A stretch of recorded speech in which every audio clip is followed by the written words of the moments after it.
Hi guys and girls, hi Alex, how's it going? Uh, Thought I'd change it up today where we are in my unfinished spare bedroom at the moment. It's got good lighting in here and it's just nice to change it up from the conservatory so you don't have to look at my shed anymore. As you can tell, I'm in a much better place this week. I've had plenty of rest. After my last video, when I finished my week, it was pretty much, we went out for, me and my other half went out for a meal. We went to Brighton the next day, and then we spent the next, sort of a bank holiday Monday chilling out. We went for a walk down the seafront, which probably a lot of you in the UK did because of the heat wave. Had a swim in the sea. And then I worked one day, and then it was my day off again anyway. So that's why I'm doing my video today. So I'm in a much better place. From my burnout, it can be just a few days rest or just something to look forward to can just change your mood around. So today, I wanted to talk about social media and mobile phones and things like that, because sadly, my one decided to stop charging yesterday actually. So my phone stopped charging completely. I plugged it in, it worked for about 5 minutes, and then it just stopped charging. And my phone, I've always been good with phones, but that phone it's taken a lot. It's been beaten up, it's been dropped, and the screen's been smashed several times, and just anything that could go wrong with a phone, has this phone has had it, and it's been repaired multiple times, and it just suddenly gave up the ghost. So that was a bit annoying for me, because it just means I have to get a new phone. And of course, the phone that I used to have, which I liked, was discontinued. It was an iPhone, but it was just an older model. So I had to upgrade, which cost more money, and all of that. But overall, I'm recording on it now. I got it quick, but it's one of those things. So I had the rare opportunity to go without a phone for about a day and a half, and that was an experience. It was good in some ways and irritating in others. Irritating in the fact that some people from work tried to contact me and couldn't get hold of me in the morning to tell me some important information. And I got a few emails that I should have been able to respond to straight away, which weren't able to. But all in all, I felt a lot better for it. I suppose there's a certain amount of anxiety that comes from being away from your Facebook, your Instagram, Twitter, not being in the loop of what's going on day to day. But once you got over that, it was like, so for example, I've got a really bad habit of playing with my phone while I'm in the bath. So it means my baths are very, very long and I'm just not doing anything. I'm just going through social media or answering an email or doing, just silly things that I just feel like that's the right time to do. So this time I had no phone to mess around with while I was having a bath. So for one, my bath was a lot quicker, and two, it gave me time to actually think about things. It was the same when I had my lunch break. I didn't have a phone to catch up on what's going on. I just had my lunch and I had to think.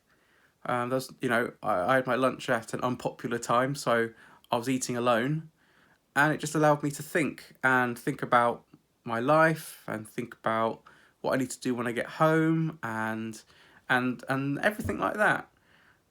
And it was good. It was good. It's one of those things where I was looking around the bathroom thinking, oh, that I need to fix that bit on the mirror I broke the other day, and oh, I need to correct the toilet seat.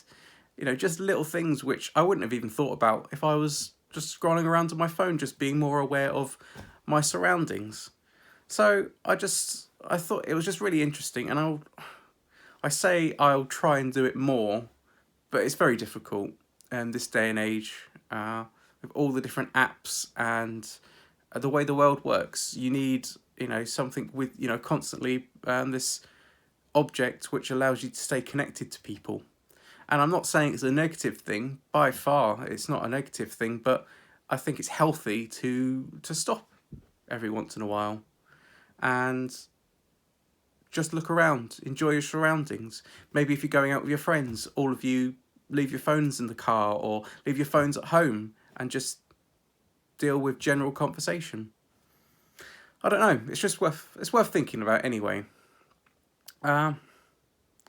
So the other thing I wanted to talk about today was something that Alex mentioned a few weeks ago, actually. He was talking about making sort of a spreadsheet of all your outgoings and ingoings and being able to find some balance in there. So, you know, I talk to Alex on a regular basis, but that inspired me, so I decided to do it myself. And at the time, I just didn't bother making a video or replying to that, but I thought it might be something worth going back on. Anyway, so I went through, okay, how much do I earn? And I suppose the main reason it made me do it was I'd been sick, and there was a rule at work of how much sickness you can have before you don't get paid, and I was just on that brink, basically.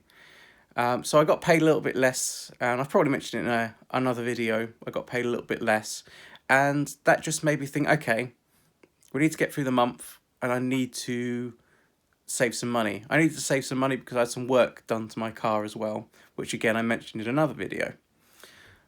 So I had the car work done. It cost a lot of money, and I'm like, okay, how am I going to be able to afford this? How am I going to be able to pay off the credit card, not get charged, keep my credit rating good, and as well as, you know, being able to function and have a life day to day without, you know, without struggling, without owing more. So that's what I did. I just literally on the top, I put how much my general day-to-day job earns me per month. You know, after tax, after national insurance, after everything, how much I earn as a bottom line. Then I then put it into sections. So I then put it into, you know, my food bills, my mortgage, anything like that really, utilities, internet, you know, put that all together, and how much did that cost? Put that as a bottom line. Then I did another list of things like mobile phones, how much I predict I'm going to spend on lunch for the month. And I'll just point out that it is definitely worth going into that detail. So, for example, I gave myself £60 a month to spend on lunch. I may not use that £60, but it's there. And when I say lunch, I really mean lunch, any meals, anything like that. Anything that goes beyond your general day-to-day or week-to-week shop. So I went into that detail, how much I want to put into my pension. So not my work pension, but I've got another pension that's going on, which we'll talk about in another video. How much I want to put in my Lisa, so which I'm using through Moneybox. How much I want to put in my Lisa, and then anything like, for example, me and Alex are starting an eBay store together. How much we want to invest in buying products for the eBay store.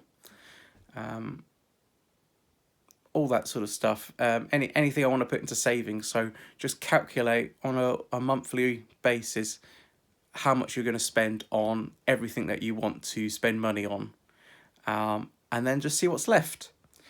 And then what's worth doing is then looking through all your bills and thinking, okay, what's necessary?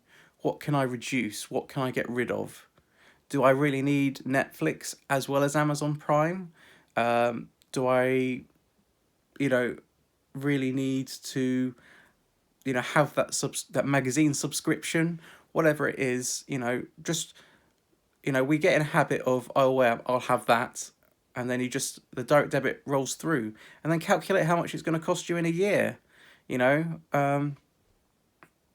it mounts up, and if you can save that little bits per year, it will definitely help. So, for example, I don't have a TV license anymore. The reason I don't is because looking through all the things you need a TV license for, I wasn't using it. I wasn't watching any live TV. I wasn't using BBC iPlayer. Of course, this is mainly for the UK. I don't know what the American or European laws are, but in the UK, you have to have a TV license for live television viewing or anything to do with the BBC. And I don't do any of that. I haven't even got a satellite or anything plugged into the back of my TV. Purely watch Netflix or YouTube. So yes, it's definitely worth looking through what use are you getting out of these direct debits or standing orders. Your gym membership, if it's monthly, how often are you going to the gym? Is it worth it? If not, get rid of it. It's money that you could have for your future or for you to live your life.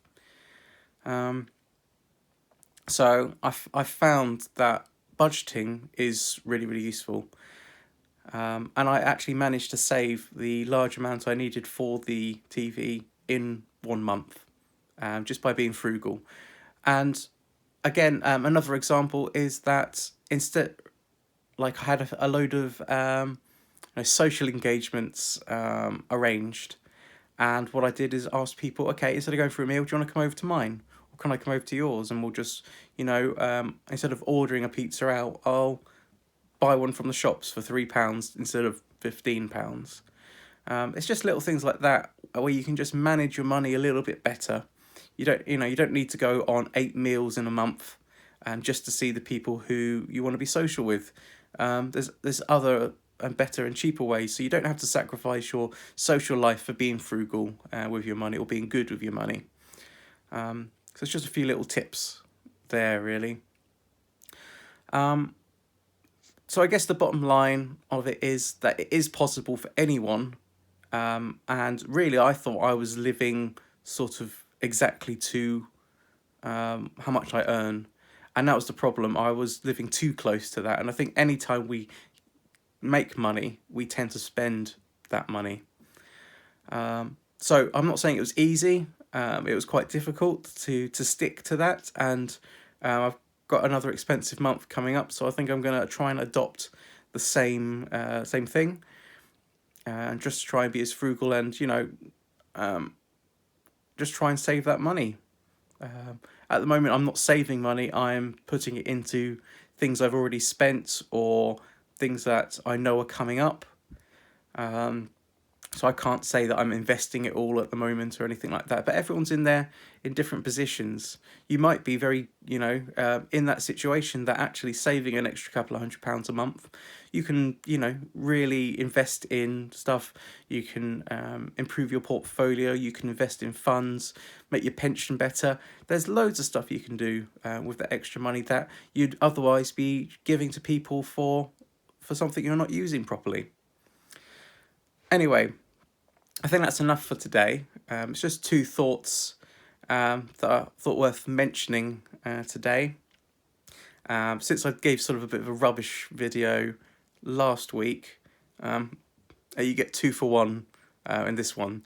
So any questions about either subject, please just give me a shout and comment, like, subscribe and all of that. And I'll see you all on the next one. Cheers.